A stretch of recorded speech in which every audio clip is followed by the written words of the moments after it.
আসলে প্রথম দিকে আমরা অনেক কনফিউজ ছিলাম যে আসলে সাফারি পার্কে যাব নাকি অন্য কোথাও যাব, বাট পরে আমরা ফাইনালি প্ল্যান করলাম যে এখানে একটা ন্যাচারাল ভাইব আছে, সো এটাও পাচ্ছি, পাশাপাশি সরাসরি বাঘ দেখতে পারতেছি, হাতি আছে।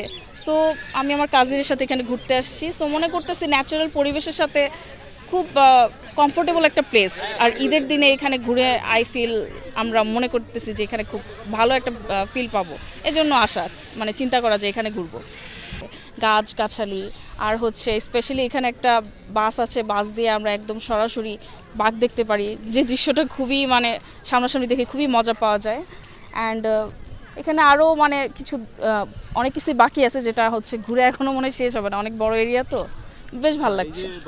আমি মোটামুটি বিকালের দিকে এখানে এন্ট্রি নিছি। আমাদের টার্গেট ছিল যে আমরা দুপুরের দিকে বের হব, কিন্তু সামহাও খাওয়া দাওয়া গোসল সেরে মেকআপ করে রেডি হতে হতে আসলে অনেক লেট করে ফেলছি। এখন মোটামুটি হচ্ছে ন্যাচারাল পরিবেশ খুবই ভালো লাগতেছে আমার এখানে।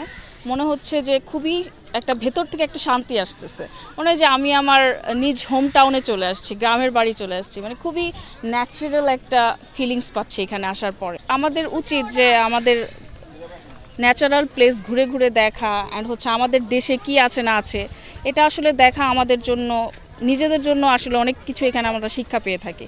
যেমন এই যে ন্যাচারাল আপনার প্লেস দেখতেছেন, গাছগাছালি, অনেক সুন্দর একটা প্লেস, এখান থেকেও আমরা একটা মানে আমরা একটা ফিল নিতে পারি যে না, এই জায়গা থেকে আসলে এসে আমরা একটা রিফ্রেশমেন্ট পাবো। তাছাড়া কাছ থেকে বাঘ দেখা, যেটা হচ্ছে সব জায়গায় হয়ে ওঠে না, এখান থেকে একটা অন্যরকম একটা ফিলিং এটা আমরা পেতে পারি। আরও অনেক কিছুই আছে যেটা হচ্ছে ছবি টবি তুলে খুব এনজয় করতে পারছি, সব মিলে ভালো লাগছে। আজকের ওয়েদারটা খুবই ভালো লাগতেছে, আজকে সারাদিন খুব হচ্ছে রোদ ছিল না, খুব কড়া, মানে সব মিলিয়ে খুব ভালো লাগছে। আজকের ওয়েদারটা একদম পারফেক্ট ঘোরাঘুরির জন্য, কারণ অতিরিক্ত রোদও না, আবার ভাবছিলাম যে বৃষ্টি আসবে কিনা, কারণ কিছুদিন আগ থেকে তো বৃষ্টি পড়ছিল, তো আজকে বৃষ্টিও নাই, আবার হচ্ছে রোদও নাই, সব মিলে একদম পারফেক্ট ওয়েদার ঘোরার জন্য, সো খুব এনজয় করতেছি। আচ্ছা, আপনার রিসেন্ট কাজ সম্পর্কে জানতে চাচ্ছিলাম।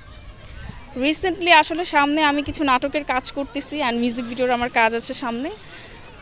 এর আগে অনেক কাজ করেছি অ্যাজ এ ক্যারেক্টার আর্টিস্ট হিসেবে, এখন সোলো প্লে করতেছি। আপনারা সবাই দোয়া করবেন যাতে ভালো কিছু করতে পারি। ঈদে অনেকগুলো কাজ আসতেছে, একটা মোশাররফ করিম ভাই থাকবে, প্রভা থাকবে, এটা একটা চ্যানেলের প্রজেক্ট, সেখানে কাজ করছি।